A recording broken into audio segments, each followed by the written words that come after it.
So welcome to the first Afterlife live interview, and this time we got a special guy, special man who does really special music, and his name is Aiden from Doomcave and Septillion as well.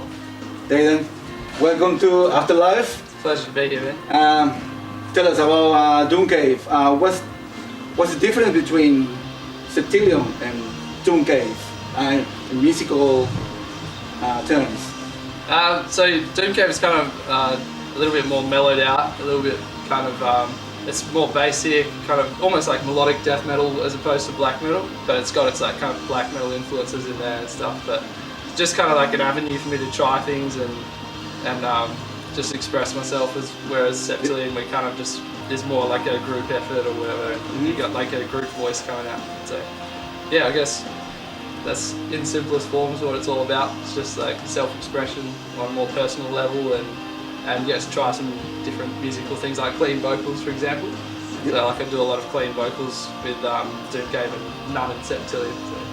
So compared to your first album, which was, I was really surprised because it's different than Septillion, but compared to the second album, it's just a different beast. And what was the approach in the second album compared to what you did in the first album? So first album was kind of almost like Doomcave pop, like kind of catchy. Yeah. It's kind of upbeat and stuff, and like classic kind of sounding tunes or whatever. But this album, I really kind of tried to make it more aggressive and like a lot more like subdued and dark with like ambiences and stuff over the top of like your blast beats and all that kind of thing, and yeah, just try and give it kind of a more ethereal feel and more like rage-filled, I suppose. Yeah. I'm Kelvin anyway, Metal Edd, you know me really well from Global Metal Machine. I've teamed up with Ricardo and Afterlife, and thanks for coming down and joining us here in the Global Metal Machine space station for the Afterlife fanzine interview. The million-dollar question, I've got to put it out there, mate, because a few people have been asking. The new album is fantastic. When are we going to see Doomcave on the live circuit? Have you got plans to transgress into that area? It's really tricky with Perth because all of the musicians, it's a really small scene. They're already doing their own thing, but they're already got their hands full. A lot of them are playing multiple projects and things at the same time. So it's really hard to kind of get somebody that wants to play somebody else's music, not have that creative input, and then B, like, people are really busy. All the musicians kind of like, especially the drum wise, like, because I've just programmed the drums and I've made them kind of just what I want the drums to be, so there's no skill set restriction there, so I've kind of made them difficult. So finding a drummer that will play it and want to play it is really hard. You play the drums also though, Aiden. Why don't you play the drums on the album instead of programming?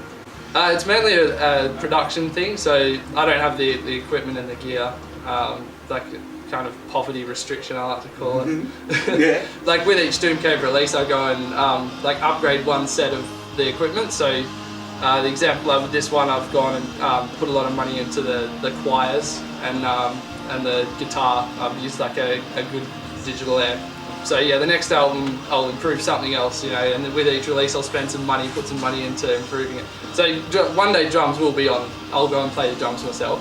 And there's also the thing of studio time is really expensive for drums. Well, the programming is, you've done a wonderful job with it, and it does trying to make it sound natural. Yeah, it does sound really natural. So kudos, and I'll pass you back over to Ricardo. Thank you.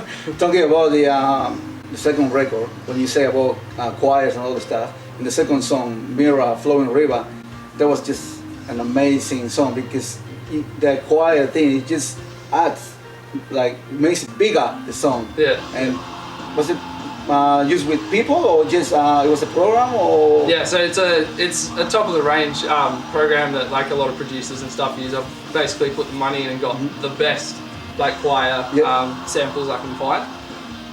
So yeah, they do sound like quite natural. It's also how much effort you put into programming. It's probably one of the things like I could put more in, I suppose, make it sound more real. But like I just kind of like the epic scale of it. There's something about like voice, like being a vocalist obviously as well, but there's something about voice that I really like in metal, and so powerful choirs, powerful like death metal screams and stuff, and people have said like in reviews and stuff, the album is kind of a vocals is kind of its strongest point. And yeah, that's what I like to think is. Speaking of your voice, you have come a long way. I've been blessed to know you for a while now, and I follow all of your projects. But don't you feel, Ricardo, that Aiden's voice has come so far on this new album, especially the transgression from the first one? What sort of vocal training have you been doing? So I started off like very amateur. My first band, I was actually listening to some of my first band's music the other day, Left to Die, and like just my voice on it was so bad. Check it out if you haven't already. Which was that? Left to Die. I Left to Die. Put that on your things to do list. Okay. Yeah. I was definitely the weakest element of that band. And I was just like listening to it, and I guess it's just like, you know, people say it's like a muscle or whatever. The more you use it, the more you train it. And just recently with the cleans and stuff, I've learned that it's better to have, like, so you're singing in the car or something, or practicing, you know, singing at home. You want to have the music as quiet as possible when you're practicing along, so you can hear your voice, like every little detail, and like just things like that. Just trial and error. So I haven't had any like formal training, but definitely stronger on the metal vocals at the moment. But I'm working on making cleans kind of more interesting and varied and stuff. On this album, there's like a few different kinds of cleans I've tried, but yeah, it's all in the works, I suppose. Talking about Doomcave, and for the next album, would you like to have more people involved, or will you be is only your brainchild? I think like if I ever had a band of guys that wanted to play it or whatever, I'd get them in and they'd kind of learn the style or whatever just by playing it live and stuff, and then like we'd experiment, see who fits in. Like I've been in bands for 6-7 years now. Yeah, I struggle working with other people. Okay. It's probably a flaw of mine. So like a lot of the time I just sit back and let the other guys do what they do, and then I contribute my like whatever I write. So Wrath of Fenrir, I write my bass parts, or Septillion, I'll like help them out with a riff and do the vocals. But yeah, so like I really want to have like that project where it's all one-minded direction kind of. But that brings me to another question, Aiden. You know, you're doing everything yourself, and I know your other projects are phenomenal, and you do a fair bit with them in the writing and recording also, but this Doomcave project comes from a much more personal place. It's more personal to you. You can tell that in the music. So would it be hard to bring other musicians into some of this music which is so personal to you? Because some of it's got to be pretty hard to touch on. So. Yeah, I think like if people did write, it would be kind of, they would have the role that I have in my current band. So, you know, they'll say I brought in a drummer, I'd say like this is the feel I'm going for, and maybe show them some like rough scratch kind of tracks of like programmed drums, and then they can just come in and do like the kind of a similar thing, but you know, bring their own element to it, their own kind of characteristics and like drum fills and accents, all that kind of thing. Yes. But like essentially, like it's always for the personal reason. It's always going to be like that one-minded direction. The feel is always going to be the same as how I intend it to be. I think one of the big things I'd like to bring in is like other instruments. So I'd like to team up with somebody on like strings, like cello or violin or something like that, and then. Like opera, like an opera singer, female opera singer. Kind of like the Flesh God Apocalypse feel would be cool. But yeah, aside from that, like everything is kind of toned down. Like the way I write guitar is kind of simplistic. I'm really obsessed with how something sounds sonically rather than how technical it is to perform. So you'll notice if you're a guitarist listening to Doomcave, it's very, very simple. I don't think there's like 2 flashy riffs on this album, and that's it. And doesn't sound as simple because the last song, One Morning Light, has that riff. It's just a pure black metal riff. Yeah. You know, it's just like it's really, really good. I was thinking about being in Septillion and do, like, let's say restrict you to do like what you do on Doomcave. I don't really write a whole lot of guitar for Septillion. Adam's kind of who's the other guitarist, he's kind of the main man for writing riffs and stuff, and then the last album I just came in and brought like a few riffs to fill in the songs. And he writes like a lot more kind of technical wise, so which is sometimes difficult to learn and sing and play live, that kind of stuff. So yeah, they're kind of separate worlds. Listening to Doomcave and Septillion, they're just 2 totally different bands, aren't they? They really are. Yeah. The whole feel with Doomcave, a lot more of your influences like the Flesh God Apocalypses and that sort of stuff are coming. You've got a real chance to open up 100% artistically. Yeah. But when you started Doomcave, what was the vision you had in your head, the ultimate vision, visually and musically for Doomcave, and is this album where you wanted to be when you first had the vision? When I first started it, when I was conceptualizing it and stuff, it was actually, I don't know if you're familiar with Skeleton Witch band. Yes. I am, yes. It was yes. it was a Skeleton Witch copycat, so it was thrash, like black thrash. I didn't actually write the first EP and album until I'd been jamming Doomcave stuff and writing and just experimenting on my computer until like a year or two after I'd started that. So in that time it changed completely, like did a complete 180 and went from this kind of fast, thrashy, technical thing to like just all chords and tremolos and just kind of laid back and more like atmospheric in places as well. Yeah. Did evolve quite a bit, but yeah, this is definitely like, it's kind of a road to discovery about like the kind of music I really want to write, and I kind of found it like when sometimes I'm writing stuff I'll get emotional and stuff, and I'm like, yeah, that's the key, that's how I know I'm doing what I want. Like in the first album, when you were writing the first album, do you have in mind people who want to sing this part? Because there's a few people who sings in the first album. Yeah. Do you have that in mind when you were writing the songs? I kind of like sent them all of the songs that I had written, and they had my vocals all over them. Yep. And I said like, which song do you like, basically, and then they just picked that back song, I guess. You told me yourself that you're a massive fan of all this filth, especially, and all of Brendan Preston's work, and it must have been an honour to have Brendan sing on your first album. Yeah, definitely, So. and he took he was like really enthusiastic about it and did really well. Like brought me all these lyrics, and I was like, holy crap, man! Like, he definitely put in all the effort and stuff. Whereas like the other guys, I kind of just like gave them lyrics and they were like, okay, are they okay with it? You know, Like but Brendan was really like, yeah, man, I want to do it. Yeah, Great stuff. Cool. Like you have Chris from Dead Space as well in the album. Drew Griffith. Yep. As well. Drew Griffith, who's he played for? He's at the moment he's vocals for the Ritual Aurora, which are kind of prog tech death metal from Perth. But he's also in like a project called Urdragur, which is like kind of really experimental black metal. I'm not really sure how to describe it even. But it's really, really cool. Dan Granger from Watermonic and a few other bands, he drums on that album as well. It's really good. He's in Nails of Imposition as well. He's in a lot of bands, Dan Granger. So a very hard-working guy. Certainly is, and it's like you said how we started the interview, the scene's so tight-knit and so many musicians are playing in several bands. Fantastic. Now the thing is, would you like to see Doomcave on print, on CD, on physical? Definitely vinyl. I'm not too sure about CDs. I feel like they're kind of a dying breed, CDs at the moment. But the vinyl's got that kind of, this big, and you've got the artwork and everything. It's got that kind of feel. It's kind of got that I don't know, vinyl's kind of classy almost version of a CD. Of course. I want to do that as kind of a merchandise collectible thing, maybe with the next album, because I'm planning on putting a lot more into the production of the next album. So something that'll actually sound good on the vinyl as well, whereas this album's kind of still digitally compressed kind of sound. Are you looking for someone to release your on physical? I had thought about looking at labels and stuff for independent projects, but it hasn't really got like a huge following or reputation yet. Have been in that position, I suppose. So I'll probably give it another year or two PR and just see how far it goes. Yep. Okay, well, Aiden, leading up to where you are now as a musician, is it okay if you talk us through a couple of your projects, starting with Left to Die, who I believe were your first band? Yeah. And just tell us a little bit about your role in each of the bands and the sort of style of music it was, and the progression and transgression from one project to the next, so we can work out where Aiden Vestgaard of 2018 sits. I'm probably like just coming into having some musical experience, I suppose.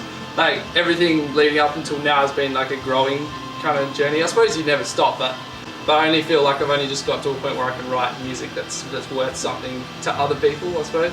It's always been like personal. Yeah, Left to Die was like great, really great fun. It was kind of like coming straight out of high school and that, get into kind of party mode and stuff, and just go down to shows and get hammered and just play death metal and have a good time. And look, we were a really close-knit band and stuff. Septillion I joined because I started really getting into black metal, because when I was in Left to Die I was like really, I came from hardcore to death metal to like really kind of popular metal like Lamb of God and stuff like that, and then kind of started evolving and narrowing my like spectrum over that time, just like picking up instruments and like I haven't mastered anything, but just learning it so that you can apply it to make music. So I've learned lots of different instruments, but only to a point where I can use them to write music. I haven't like mastered anything, but I think that's kind of where I want to be. Because as I said, like sonically is where I feel music, so it doesn't matter if it's technical or not. Yeah. As long as I can make it really draw emotion and feeling out of it as much as possible. Well, Left to Die especially, like you see some of the old footage and tell you just out of high school, what, you were 15 or something, were you? 18, 19. A bit older than what I thought then. Yeah. But just the windmill headbanger, you had a real glam rock element as well. It was so heavy music, but the stage show looked phenomenal. And I was disappointed I missed the boat, and I've often said that Left to Die are like the Guns N' Roses of the Southwest metal scene. Oh, right, okay. Look into that. Yeah. So anyway, we're going to go now with the Doomcave album. Do you want to talk a bit more about it? Oh, I think it's a great album, to be honest. Like I reviewed it and I just got hooked. And it's a better, like I said, the first album was like a child. Second album is a grown man who's out for blood. I said, it's totally, it's relentless and it's intense, to be honest. It is. It's really intense. But there's so many beautiful elements too, and it's sort of hard because it's there's a depressive element to it, but it's very uplifting music. If that makes sense, Aiden. Does that make sense? So do you want to explain a bit more about the music that you make? So each song's kind of got like it's kind of like a fit of rage or whatever, and then it kind of mellows out. In a lot of the songs, at the end of the song, it will kind of mellow out, and it's kind of like conceptualized that like you're having this aggressive kind of experience of hatred, rage, metal themes. But then you've always got that kind of when you've been angry and you're coming down from it, you're like, oh, I was a bit of an asshole, or like.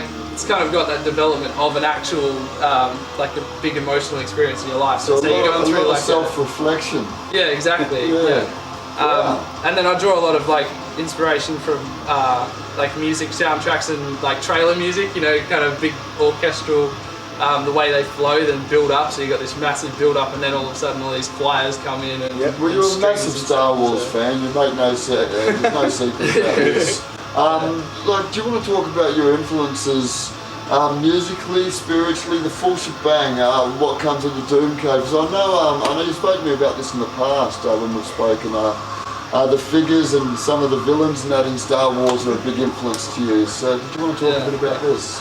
Like Star Wars, obviously like space opera kind of things. Like music is a huge element of Star Wars, and then also movies with like Lord of the Rings and stuff like that. Like I really admire all the composers that do all of the music to that. Because they're given the film and they watch it, and then they have to put in the emotion of whatever's going on screen and stuff. So they have to put themselves almost in that movie, and then kind of just make the audience feel it. And the strings and the piano are kind of like the instruments that like hook me the most. Like when I hear those sounds. They do. They draw you in. You take the music away from movies like Star Wars, and they're still great to watch, but they lose that soul, that atmosphere, don't they? So that's wonderful. That's where a lot of this orchestral sort of influence comes from. Yeah. Awesome. I think like a part of it is also like I grew up in a Christian family, listening to a lot of Christian music and gospel kind of sounding stuff. So choirs and all of that, it's ingrained in me somewhere, even though I'm like as far from Christian as possible now. But like the music style and everything is kind of ingrained, so it's still there. And it's always got an uplifting kind of vibe to it, and it's kind of like just stuck with me and into the metal. Ironic, I suppose. So when you first started music, what was your first like inspiration or sort of influence? Definitely Tommy Emmanuel is a. Are you familiar with him? So he has one electric guitar album where he just plays electric guitar, and it's that was definitely the first musical memory I have that's really stuck. So I think that would be it, and it's really like powerful. It's Tommy Emmanuel, but it's not hugely technical. Even though he's famed for being so like skilled, but it's an album where he really just has soaring leads. He play like 4 notes in the space of like 4 bars, and it's still really good. And you've sort of the theatre besides your behind your role in Septillion? I noticed that you play almost a character in Septillion, like you are this really great dude, you're really quietly spoken and a little bit, I'll say, misunderstood. And then when you get on stage, you just ooze confidence and you really take over the stage. With the Doomcave, it's more stripped back. There's no sort of theatre. You're sort of Aiden Vestgaard stripped down at his most purest. Would that make sense? Like, because it's personal again. Yeah, just putting myself on stage. But there's still the corpse paint, I guess. But for the music videos and stuff like that. But, yeah, the personality or whatever, the face of Doomcave is it's just me stripped down. I guess really simple. Just no nonsense, just personal, I guess. Like, you can relate and it's cool if you don't like it, it's all good. Left to Die's out of print, isn't it? I think I've still got a few. Have you? I think it made me. Well, look, Ricardo, we're going to be receiving our late Christmas presents from I'll see if I can dig it all up.